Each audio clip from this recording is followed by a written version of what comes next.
అందరికీ నమస్కారం. మా ఛానల్కు తిరిగి స్వాగతం.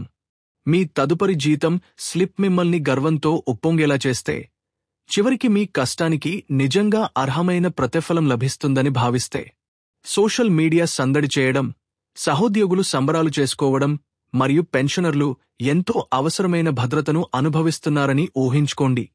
8వ వేతన కమిషన్ హోరిజోన్లో ఉంది మరియు ప్రతి ప్రభుత్వ ఉద్యోగి కలలు కంటున్న సంఖ్య ఆకస్మిక జీతం పెంపు. దేశవ్యాప్తంగా ఇప్పటికే చర్చలు ప్రారంభమవుతుండటంతో జీతం కలలు మరియు రోజువారీ వాస్తవికత మధ్య అంతరాన్ని చివరకు తగ్గించగల పెరుగుదలను చాలామంది ఆశిస్తున్నారు. అంశంలోకి వెళ్లే ముందు మీరందరూ మా ఛానల్కు సభ్యత్వాన్ని పొంది మాకు మద్దతు ఇవ్వాలని మేము అభ్యర్థిస్తున్నాము. చివరి వరకు వీడియో చూడండి. వీడియోను మిస్ చేయవద్దు లేదా దాటవేయవద్దు. మీరు ముఖ్యమైన అంశాలను కోల్పోవచ్చు. న్యూస్ హెడ్లైన్స్ 2.46 వరకు ఫిట్మెంట్ కారకం, తాజా పే మ్యాట్రిక్స్ స్లాబ్లు మరియు జీవన వ్యయాన్ని తగ్గించే హామీ ఇచ్చే పెన్షన్ పెంపుదల గురించి సూచిస్తాయి. దీని అర్థం మీ జీతం రెట్టింపు అవుతుందా అని మీరు ఆలోచిస్తుంటే వేచి ఉండండి. ఇది అందరూ ఎదురుచూస్తున్న పెద్ద ఎత్తు కావచ్చు. కానీ వీడియో చివరి నాటికి నిపుణుల నివేదికల నుండి వాస్తవ అంచనా వేసిన గణాంకాలు మీకు తెలుస్తాయి. ఫిట్మెంట్ ఫ్యాక్టర్ను 1.8 మరియు 2.46 మధ్య సెట్ చేయగలిగినప్పటికీ, డియర్నెస్ అలవెన్స్లో సర్దుబాట్లు మరియు జీతం ఎలా నిర్మించబడిందనే దాని కారణంగా టేక్ హోమ్ జీతంలో ప్రభావవంతమైన పెరుగుదల 13% పరిధిలో తక్కువ ఫిట్మెంట్ ఫ్యాక్టర్ను ఎంచుకుంటే మరియు హై ఎండ్ ఆమోదించబడితే 30 నుండి 34% వరకు ఉండే అవకాశం ఉందని వాస్తవాలు చూపిస్తున్నాయి.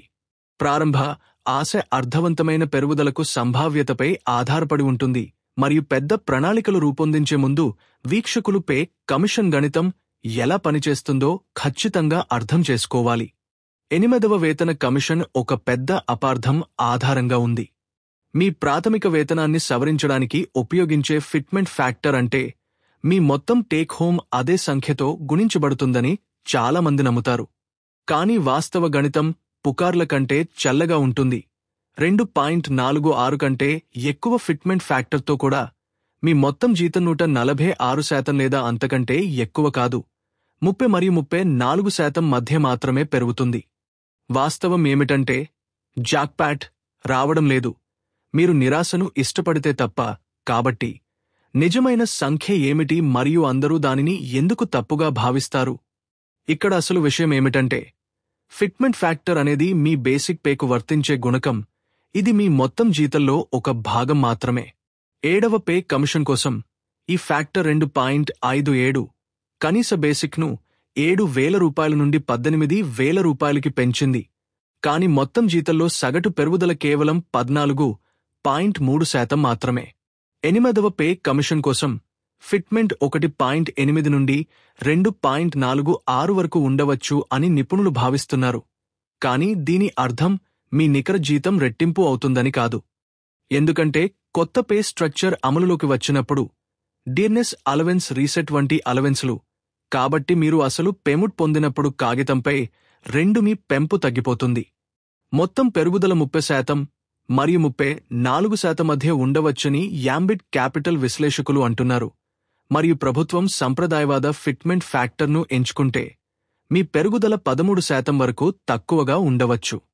ప్రాథమిక వేతనం మాత్రమే కొన్ని సందర్భాల్లో ఫిట్మెంట్ కారకంతో గుణించబడుతుంది, కానీ మీ మొత్తం చేతిలో ఉన్న మొత్తం జాక్పాట్ను చూడదు.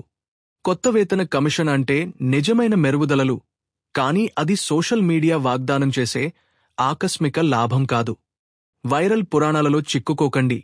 యంత్రాంగం, పరిమితులు మరియు కొన్ని అంచనాలు ఎందుకు సమకాలీకరణలో లేవని అర్థం చేసుకోండి. కాబట్టి కొత్త వేతన స్కేల్ చివరకు అమలులోకి వచ్చినప్పుడు మీరు సిద్ధంగా ఉంటారు. ఈ సమాచారం మీకు విలువైనదిగా అనిపిస్తే దయచేసి మీ వాట్సాప్ మరియు ఫేస్బుక్ గ్రూపులలో షేర్ చేయండి.